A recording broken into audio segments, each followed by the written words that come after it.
Hello and welcome to another episode of Life Design Plus, where we are mastering the art of living your authentic life.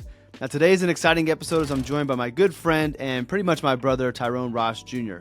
Tyrone is the founder of 401 Financial and the Startup Turnkey, but those companies are not why I asked him to join me today. I don't care about those businesses for this episode. I care about those businesses, I care about Tyrone, but not for today's episode. I asked him to join me to talk about the subject of perseverance.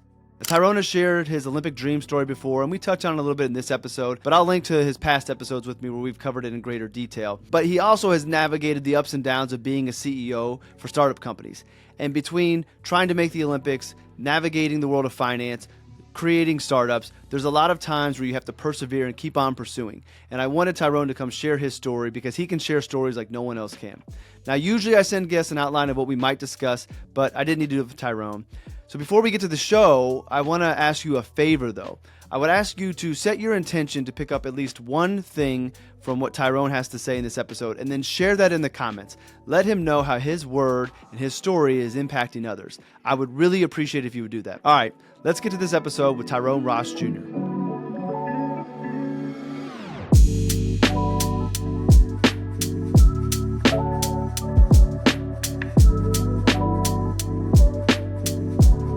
The subject of today's episode centers around perseverance. And my question to you to kick the conversation off is, can perseverance be taught? Man, you going heavy. Question one. I don't think so. Mm-hmm. I think it can be displayed. I think it could be nurtured in a way. So I don't want to say it's one of those things you have it or you don't, but I think there's something to be said. And here's an example that I will give because it's top of mind, right? So I didn't go to Alabama. I have nothing to do with Alabama at all, but I'm a huge Nick Saban fan. He's one of my favorite human beings on earth. And one of the things that he talks about is play the next play, right? They have a fourth quarter program of getting kids to do the right things. When you're exhausted, you still have to have the mental acuity to go in the right hole, right? Or backpedal quick enough to be able to get, even with that speedy receiver. And they try to teach the kids that, but he realized that there's just some kids who have it already. And others where you have to display it and show it, but they kind of feed off it from those who just innate. I do think, again, you can teach people, even in track training too, right? Like either you are the type of person that have those muscle fibers that can go long or it's just a short burst.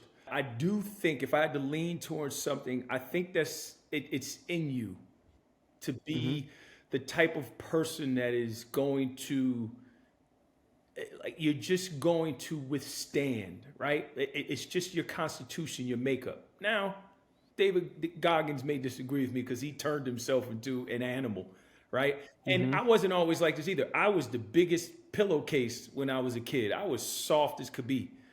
But I think what happened was, I do think something clicks, just like everything else in life, where if you're that type of person, it gets turned on with certain things, right?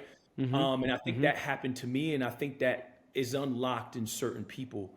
But I also know folks that are my age that, they can't stand 5-minute wait in Whole Foods. So I think it's something that's innate that you can build on.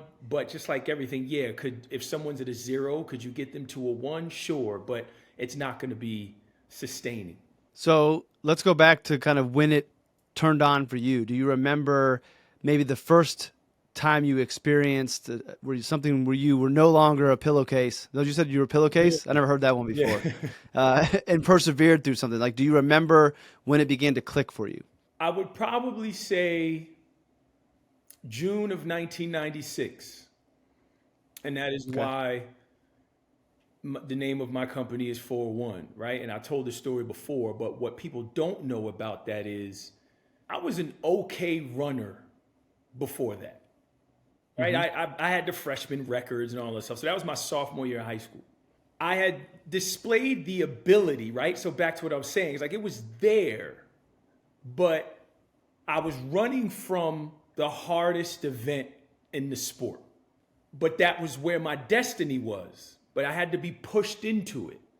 So it had to be reframed for me. So when I'm begging that whole day, right now, mind you, prior to this, I had won this. So in Jersey, they have groups, group one, group four. All states kind of have that. So we were group one, small, tiny school. I had won group one, which means you qualify. We were one of the few states that have a true state meet. So 1 versus 4, you get everybody. And the meet of champions is what we call it, was coming up. And I just wanted out. I'm like, I don't want to run 400. Put me in anything else. I was scared. I was fearful, right? Even though I was like, I beat up on group 1. I don't know about group 4, right? And I remember him saying to me, right? Part of the, the whole, everyone's coming to run 400, you're going to run 4:01. But I remember him saying to me vividly, if you want all the things that you say you want, and he knew my background, right? He knew that some days after track practice, I was just going to wander around because I had to figure out what was next, where was home, what was I going to eat. It's on the other side of this. And I remember getting on the bus and I was like, I'm on demon time. Like, this is, you know what I mean? Like, and we're in the race now. And with every step, I was gaining this confidence. And I've always been a back half of the race runner, right? I'm a back half of life liver. You know what I'm saying? Where people get tired is when I'm like, all right.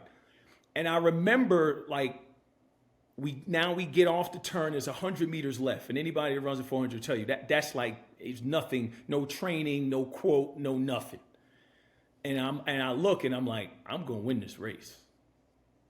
And looking back at it now as a 44-year-old man, I look down that straightaway and saw the rest of my life.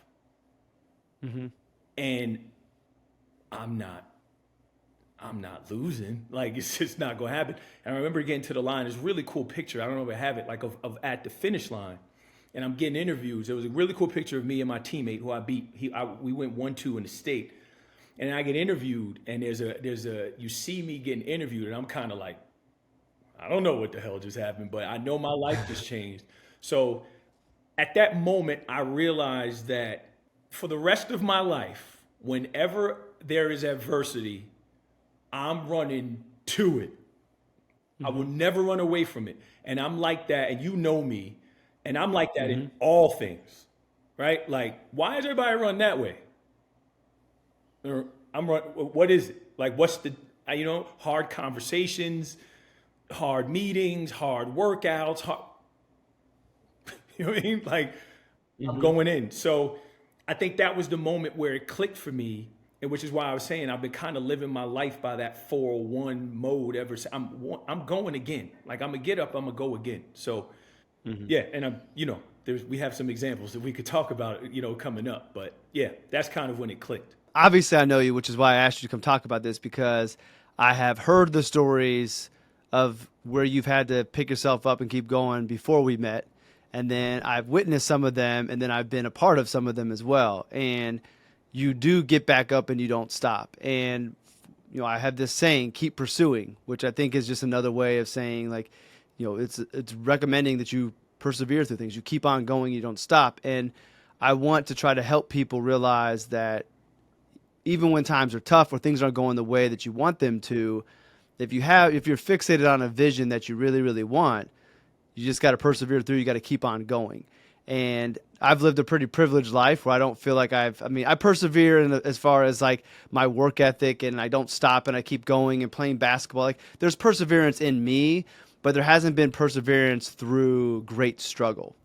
And I think that there are a lot of people who have moments where they feel like they're struggling, and to hear stories of people who have been able to go through something similar or worse through perseverance can maybe help them have that confidence and maybe find that little thing that triggers them to go 401. Yeah.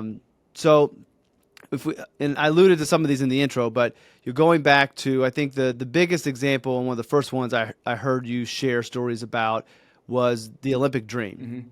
And how multiple setbacks, you didn't stop, you kept on going.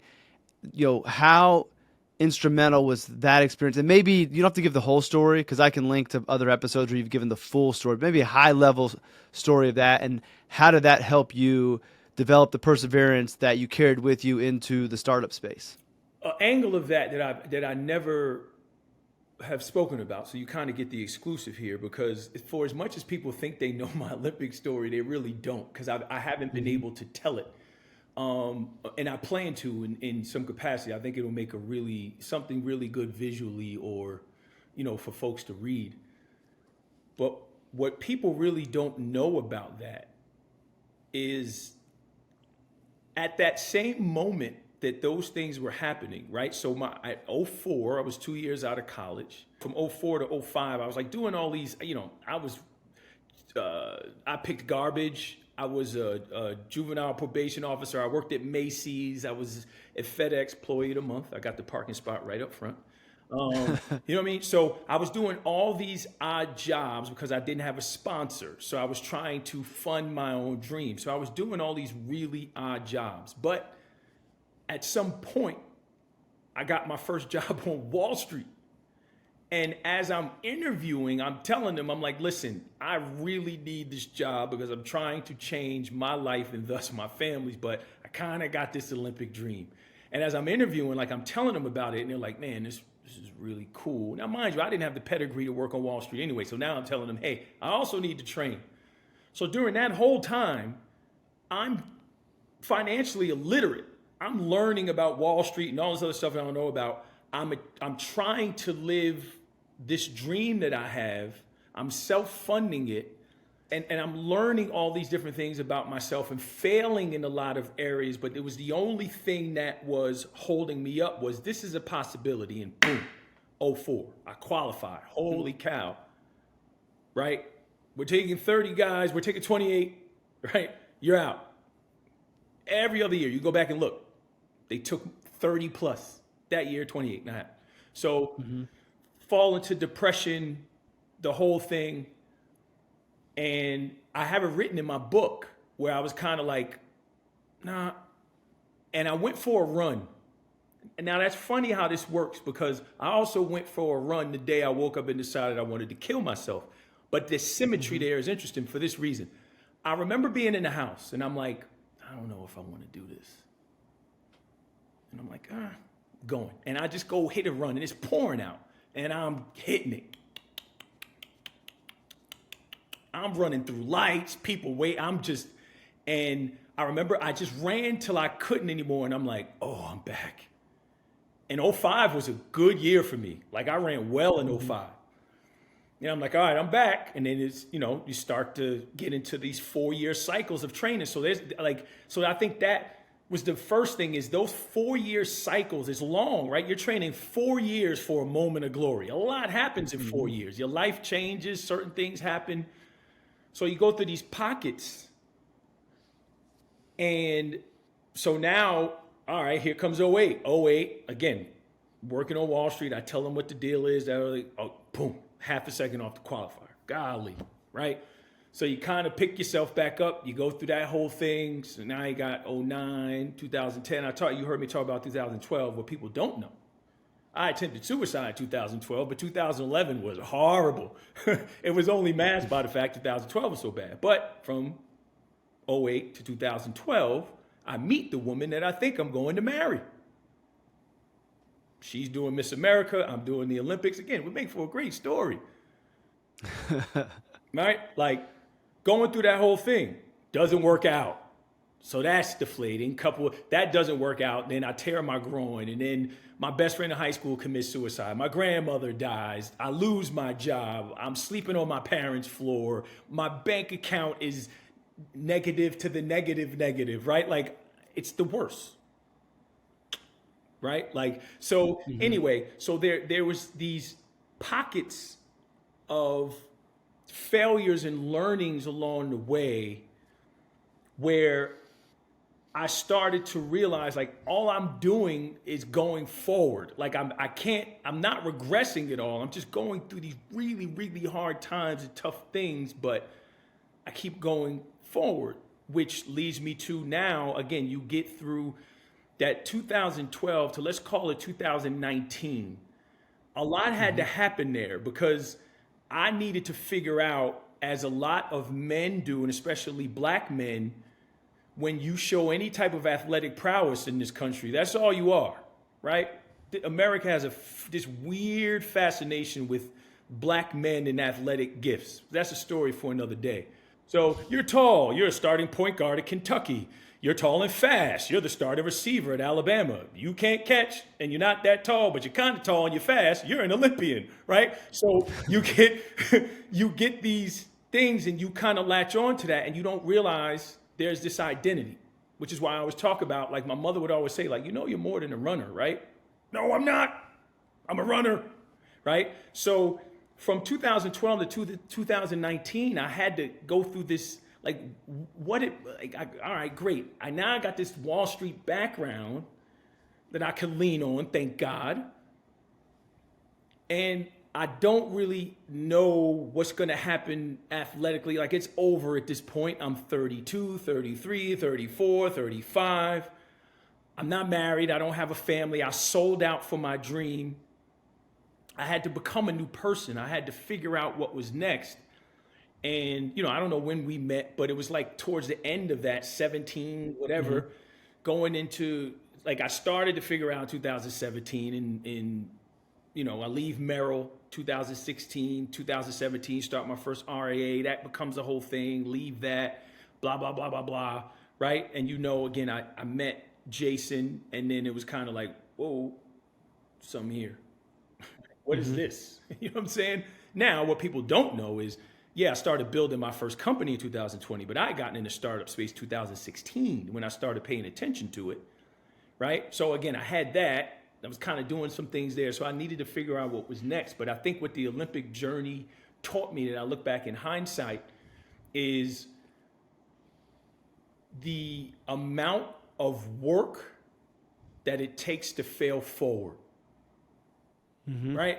It takes because that momentum is so much, like, you're going to fall, but you're going to fall into the next opportunity, as opposed to just doing enough and you fail and you're like, I'm stuck here, right? I was always like a bulldozer going forward.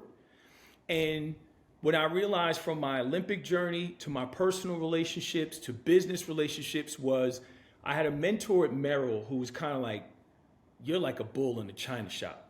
Like, you gotta relax. Like, just, you know what I'm saying? Like, let's just kind of manicure this thing and kind of make it. So what I realized from that is, like, man, if I can harness that mulish, not gonna stop, do anything type with getting exposed to other things, reading more, being more cultured and exposed to whatever else, I could find a life here. And that's kind of what happened. I just kept doing that, and I fell forward into, obviously, which is 2019 and now. And I think that was what needed to happen for me to be able to do what I've done the last 4 years, going on year 5 now. I love the idea of failing forward. It sounds like what helped you fail forward, whether it be track or the other things, was the thing that you were pursuing was something that allowed you to put that momentum behind it. There was something that you wanted so badly that you were willing to put in that work, so that if you did fail, you failed forward.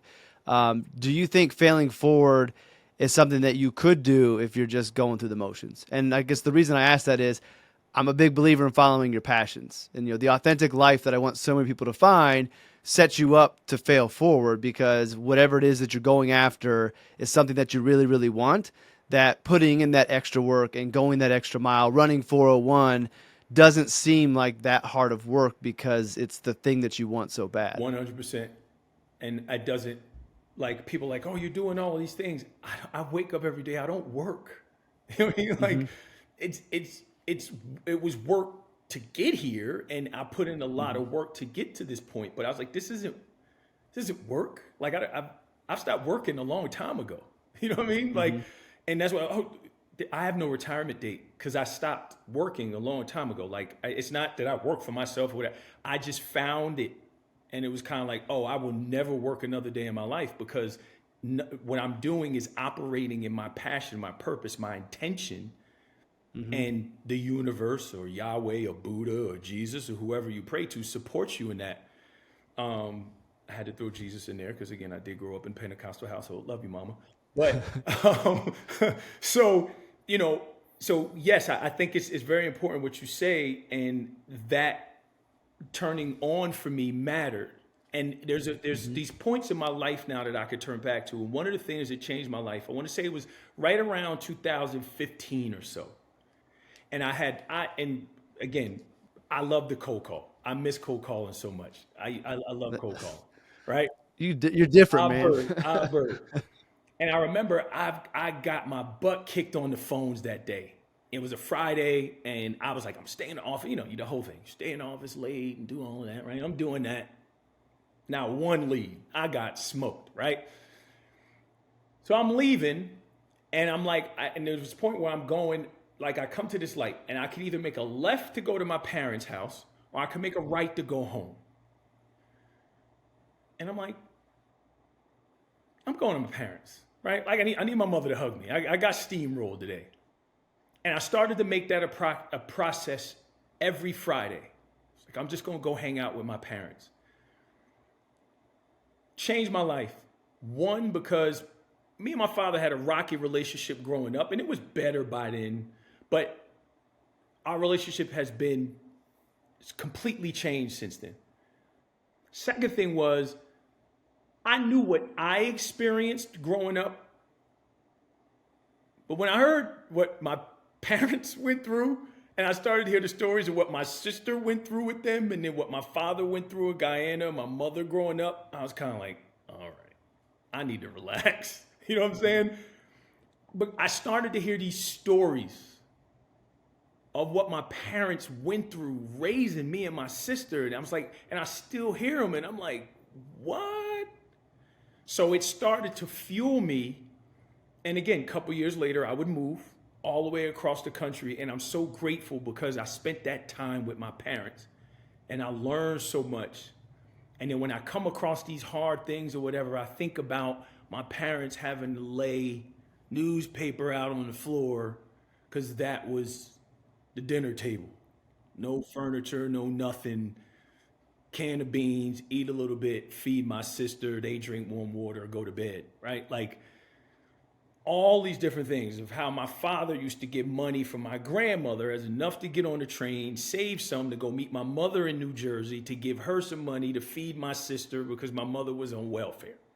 Like unfathomable stuff. Like, and this is getting on the train. And my father's a very little man. And at that time, he had just came from Guyana. So he was skinny. Now he got the little Caribbean black man belly.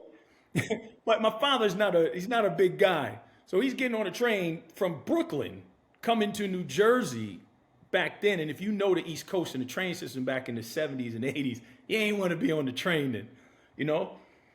That's how much he loved my mother, and he promised her he would help. And they had nothing. Middle school education. My mother didn't finish high school. She has a baby. So hearing these stories was kind of like, all right, that's in here. Who's going to stop me? Like, that's in my bloodline. Like, I saw that. And I saw what my father did getting the job and finding out that the only reason he got the job is because he couldn't fill out the application. And my mother got on the phone with the people and was like, yeah, this is the address, that, whatever. My father kept that job almost 40 years. Come on, man. And I'm supposed to be upset because an investor I'm asking for $750,000 says, no. All right.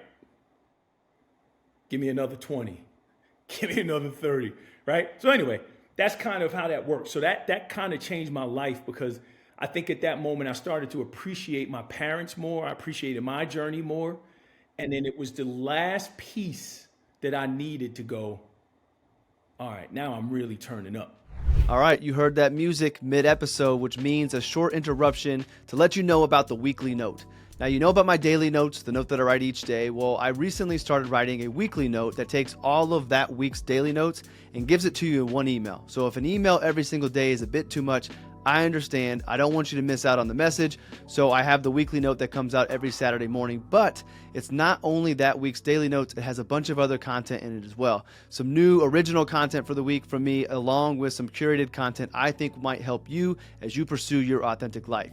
So if you are interested in getting the weekly note, head on to the comments down below, the note section down below this video, or if you're on the podcast, in the section underneath the podcast, and I will have a link for you to get to sign up for the weekly note. So again, the weekly note every Saturday, all of that week's daily notes, plus much, much more, and you can only get it via email. So sign up today. Looking forward to sending that to you this weekend. All right, let's get back to the episode with Tyrone. And I think that, perspective from other people, whether it be parents or other family members or friends, perspective of how other people have it versus what you have it can always maybe resettle things to refocus and lift your energy. I think when I think about perseverance, I think energy is a very important part of it. Yeah. You're not going to be able to persevere if you're maintaining a low frequency of energy, but so it's okay to have the bad Friday of cold calls and be down a little bit, but then you as a person, you have the opportunity to choose: am I going to stay down, Yeah.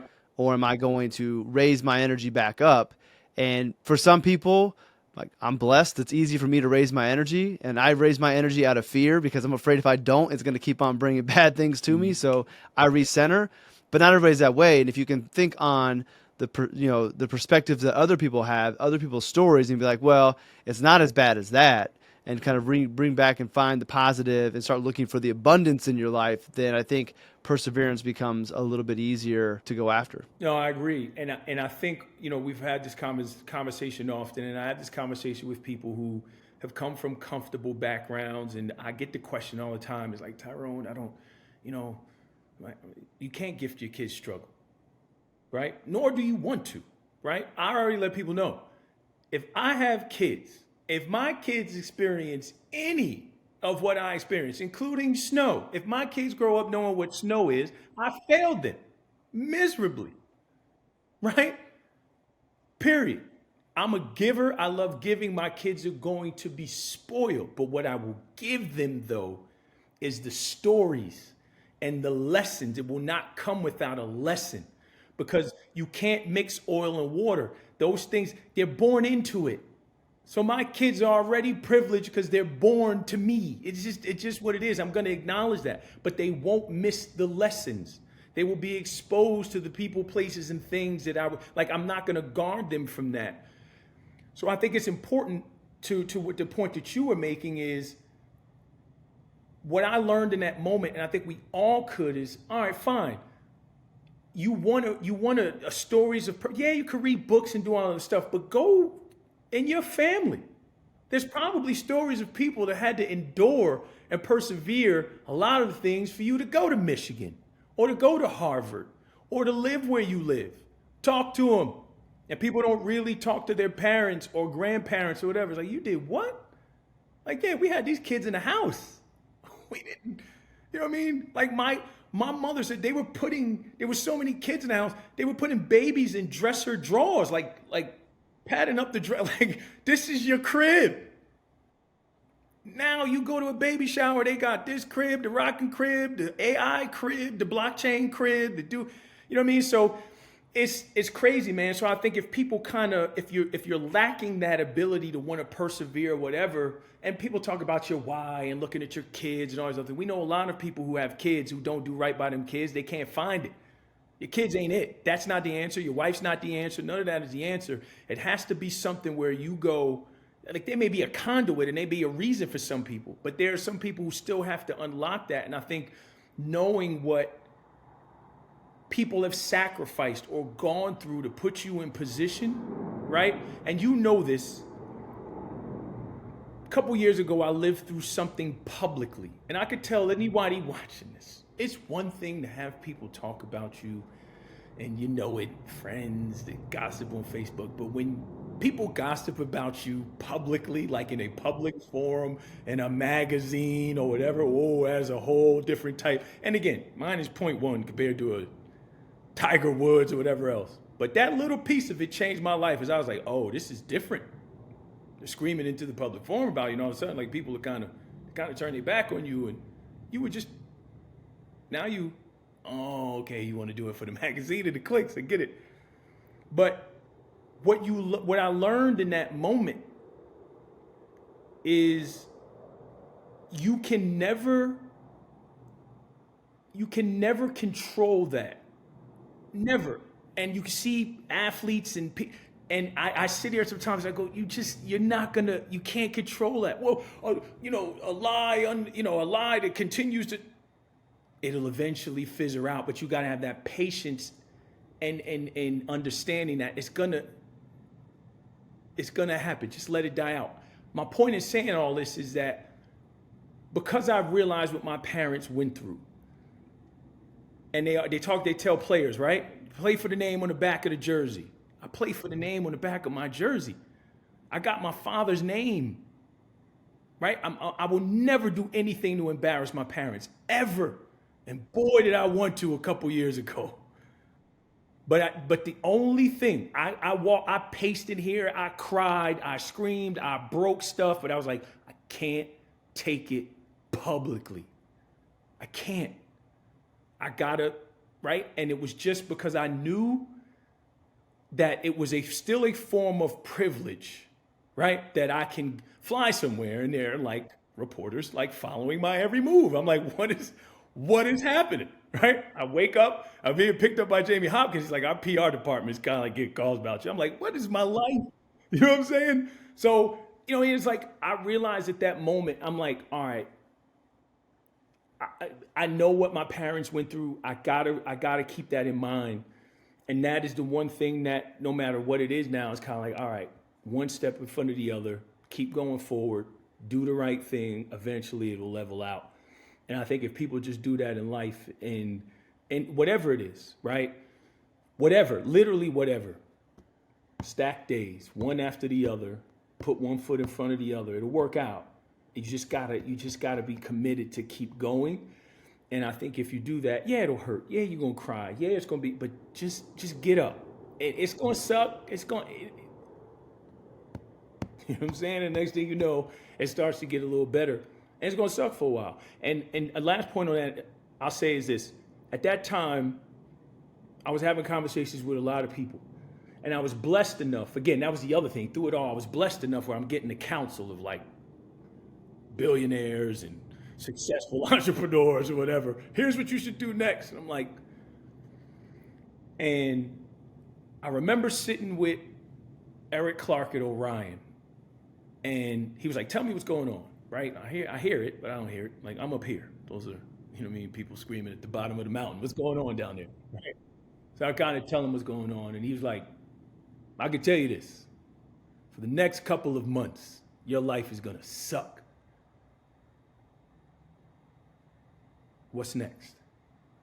And I said, that was so powerful in that moment because I was like, no, what's next? And I started reading him notes out of my phone. It was turnkey. And he goes, go do that. Really? It's like, go do that. And he went and the coolest thing, right? Like, they just share all this. He's like, he went into this thing and he pulled out the notes of when he started to like scribble the idea for Orion. Bro.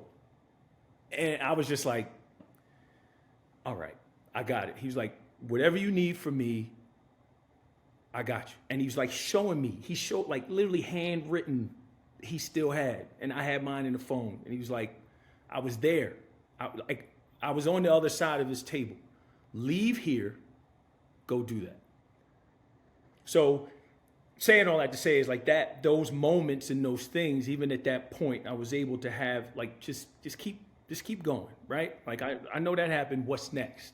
So I think if people ask themselves that question, what's next? Like, what have you been ruminating on, right? You got fired, but you got this passion for knitting or leading people or coaching basketball. Go do that. It sounds like there's always been a sense of inner confidence, like a belief in yourself, to be able to take the next step. Even in that moment where you went for the run and, thought about walking in front of the bus, there still had to be enough self-confidence to not take that step. How important has it been for your journey to have that inner confidence, and how have you fueled that? So what I've learned about myself and I've learned about the people that I admire and I study is I have an unwavering confidence that I don't and won't quit. I don't have a lot of confidence in myself, if I'm being honest. I just know I'm not gonna stop. That is my superpower. Like, I'm just not gonna stop. I'm gonna find a way. That's what I have confidence in. I beat myself up a lot. I'm trying to do better with congratulating myself and doing certain things, but in a very vulnerable moment right now, I'm not very proud of myself. I feel like I could have done more. I beat myself up a lot. So a lot of what I've learned about people who are incredibly successful do certain things, it's an aura that they want to present, but in your most vulnerable moments, you're like, can I do this? Am I capable? And I get that a lot, but I also know, like, if nothing else, I'm not going to quit. I'm willing to fail. I'm willing to deal with and that's what I have. I just know. Now, am I confident in the things that I do well and I cultivate? Sure. But I do know that I'm never going to be the least fit person in the room. Right? I know that I'm never going to be the person who goes, they're like, well, you came here, there's 20 miles left. And I go, 20? Why ain't it 25? Right? Like, I'm not going to be that person. I know that I maximize my 86,400 seconds of every single day from the minute my feet hit the floor based on what I eat, when I eat it, how I eat it, what I do, how I do it, who I talk to, what I listen to. I know that. I know that I have been given the skills and the tools from two people, right? I got half their genes that have endured more than I will ever come across. I can't let them down, right? I got my nephews who I need to be a good steward of my gifts for them. That, I'm very confident of that, right? Like Jay-Z says, you could drop me anywhere on God's green earth, I triple my worth, right? Like, I'm gonna make something out of nothing. That I know, right? So that part of it is important. So I cultivate that again by doing the things that I know, the core things that no one else wants to do. I know people don't want to do the things that I do every day, and I overdo them. Right?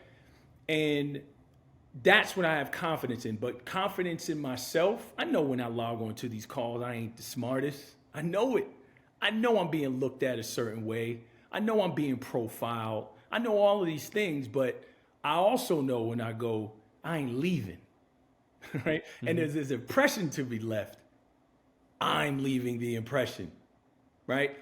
And then when you start to do that, you realize, like, man, you got these same people who they're leaning on you for counsel. I got a call today from somebody that I was kind of like, you want to talk to me? Yeah, I need your counsel. What's up? Man, the way you handled that or whatever, how'd you do it? Right? So, and from studying very successful people, you learn that when you get them in vulnerable moments. I was an interview with Lil Wayne, and you like, I'm a big Eminem fan. You listen to Nick Saban, and all these people, like, they're like, when in the quiet moments, you kind of, can I do this or what? But you lean on the things that you do extremely well. And if I consider myself to be a very good communicator, what I do, the best person, right? The best job, rather, that I do selling people every day is myself. Right? Like, I need to sell me first. And this is why I tell people, one of the hardest things you'll ever do, and I suggest it to people all the time, it's the toughest thing. Oh, I write in my journal and I do manifestations. Write your manifestations and look at yourself and say them without looking down or without feeling awkward. You can't do it because it's hard to sit and look at yourself and say, I'm the biggest, I'm the boldest, I'm the baddest, I'm the richest, I'm the fastest. It's hard. But the more you do it, you go, ooh, I am. You know what I mean? Like, you're like, yeah, buddy. But it's hard to do. And when I first started doing it, I'm like, yeah, and you look up again and I can do it. I can raise $1 million. I can build a big company. I can get the integration done. And You keep, yeah, I can, right? So the hardest person to convince is yourself. The easiest person to lie to is yourself. So what I realized was once I realized like that, again, even with my athletic pursuits, the reason why I was so good at track was because it was like I was like I didn't want to lose. Like I was like I have to avoid losing. I don't care about winning. Like I just don't want to lose. Like that was what bothered Mm-hmm. me more. And there's a quote of my high school coach saying that it's like he's not really the winning is cool, but he hates to lose. You know what I mean? And that's kind of what it is. So that's what drives me. But there's always that inner kid in me that is insecure, right? And you joke and others joke about behind me why it's like that. Like that's trauma, what you see behind me. That's trauma from a child that doesn't have a childhood home and is not used to being anywhere too long. So it's like, let's not decorate, right? So every Mm-hmm. time monthly I pay to be here, I go, ooh, I know. Like that's trauma. I'm sugarcoated. It's trauma. I got my little Waffle House poster. Got a poster from you, and I could put it up, but I'm like, just in case. You know what I'm saying? Mm-hmm. So what people see is trauma. They laugh and joke about it, and it's funny. But that to me is again, there's this the inner kid that is always I don't know. So the man in me goes, no, it's okay. You know what I mean? So that's kind of what Mm-hmm. I think everyone needs to do and should do rather say need should, which I have to do to myself. You got to put your arm around that kid inside of you and go, nah, we got this, right? No, Ty Jr., Mm-hmm. I got you. This is gonna be okay. We're bigger now. We're stronger now. We're more connected now. We're richer now. We're more fulfilled. There's a direction now. Oh, it's okay. It's gonna get done. So that's kind of how I do it. But I have to draw in and make sure that I'm protected, right? And I protect my vulnerabilities by the outward appearance, right? That I have, Mm-hmm. like these shoulders, right? It's why my mother had to have a C-section. There's a lot on these shoulders, right? So you appear to be man, but on the inside, you got this little boy. It's kind of like, oh, did I bite off too much? Did I chew, right? Don't pick me Mm-hmm. last in the game. You know what I'm saying? And I want to Mm-hmm. stop here to say for you, I think what you do, what I love watching your journey with the boys is how you father, but you allow them to feel in the moment what has happened. Don't over father. And you can almost get this through the pictures, right? And some of the stories that you tell, you may personally feel like you wanted to interject or you may wanted to ridicule them and scope, but it's like, let them feel it. The father in me says, I identify with that as a little boy because I was myself. Let me give them Mm-hmm. the hedge, right? And I have friends in similar situations, one of them that you may know that I won't say by name, and I'm trying to get him to do that same thing. It's like, don't overdo it. Let them feel it. But no, Mm-hmm. you're not going to let them go off the cliff, but they got to go to the end and go, oh, I don't want to go down there. Exactly. Come on back. So you're going Mm-hmm. to get up early Saturday now, ain't you? Like, you know what I'm saying? So that's just what it is. Well, and I'm glad you brought up like the parenting and things because I was gonna ask about that, but we don't need to go down that path. But I do think that, like, as far as teaching perseverance, I agree it can be displayed. So I think that they've witnessed their mom and myself display it in different ways. But I do think by them being in sports, there's lots of opportunities Sure. to fail and learn and realize that failure is not a big deal, and those little things add up.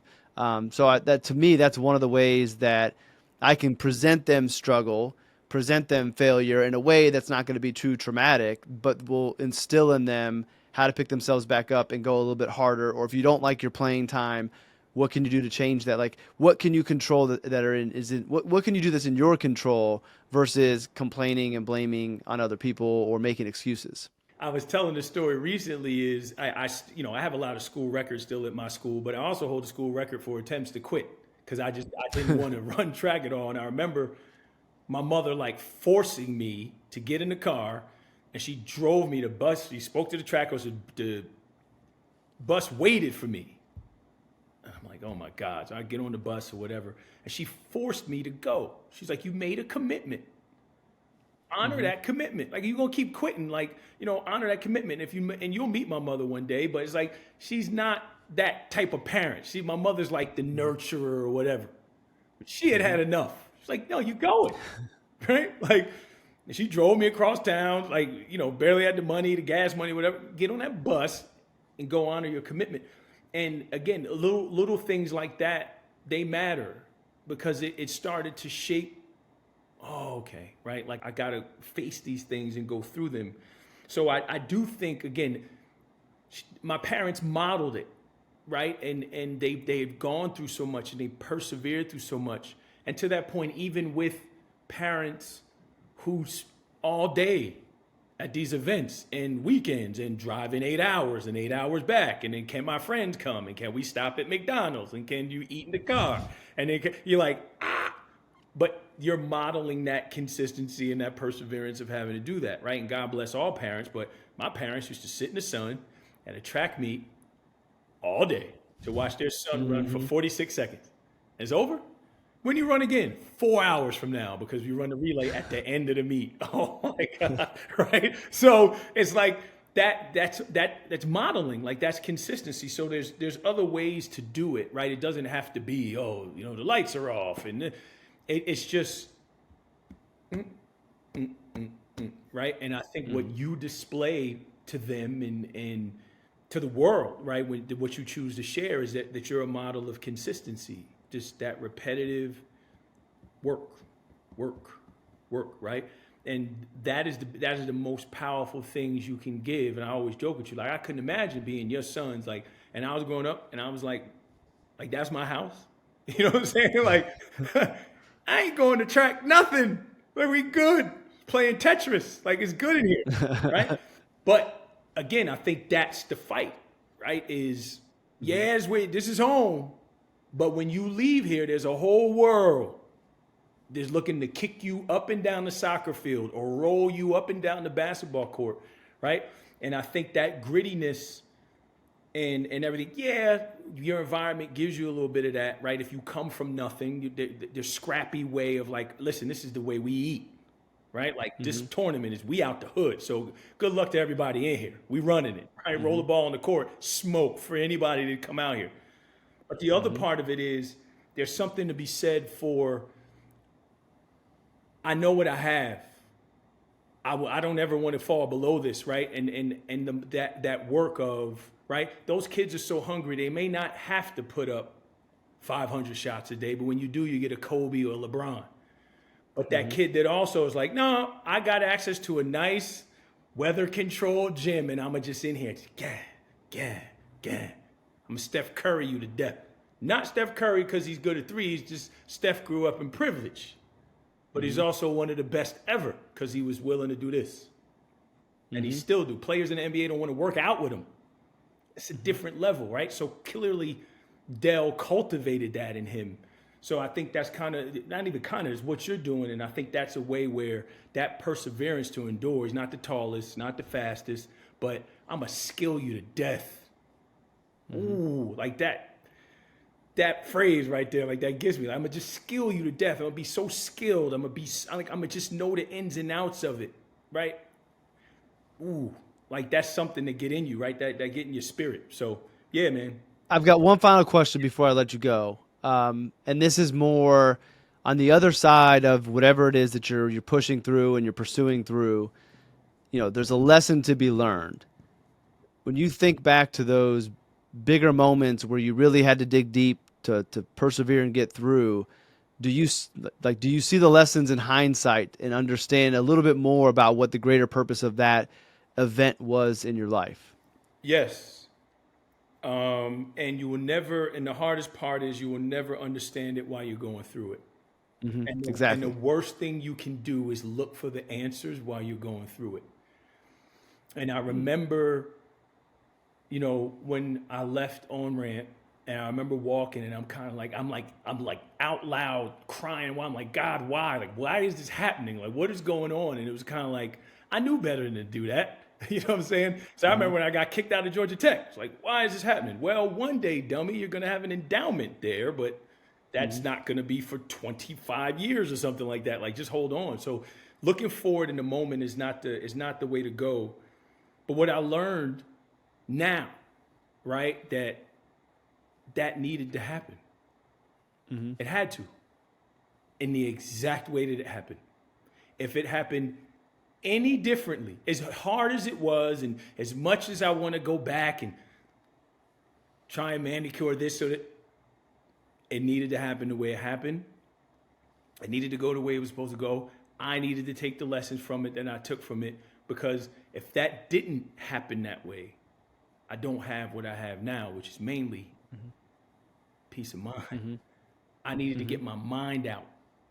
And that was the only way to get my mind out. I could have got whatever else I wanted from it, but I was like, if I get what's in here somewhere else,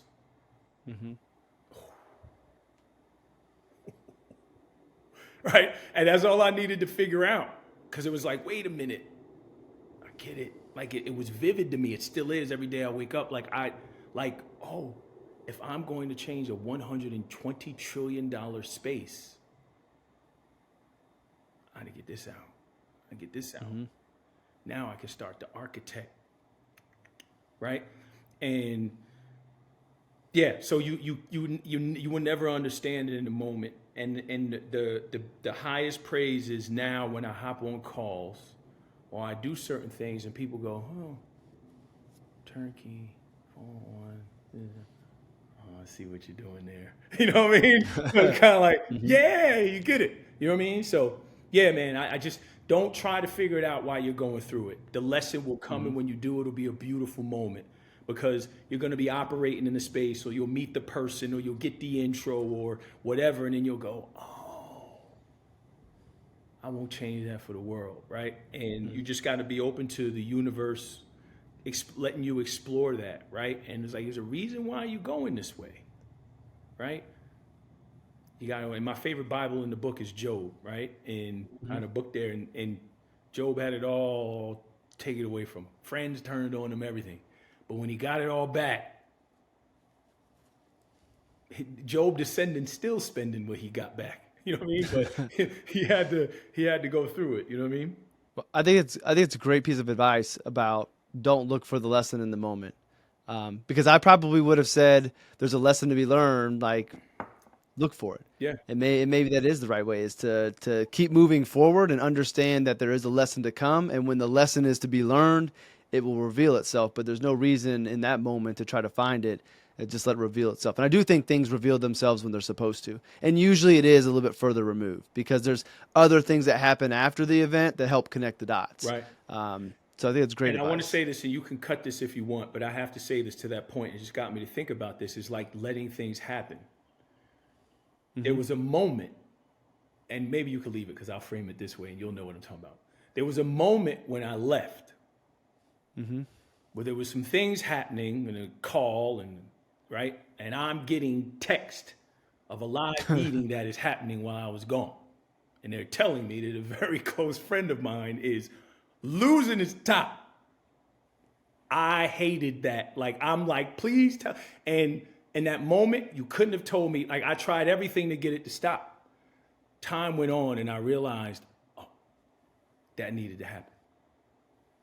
It needed to happen. For no other reason than, one, I learned that clearly that was built up, right? And then also is there are moments where you just got to let people fight for you.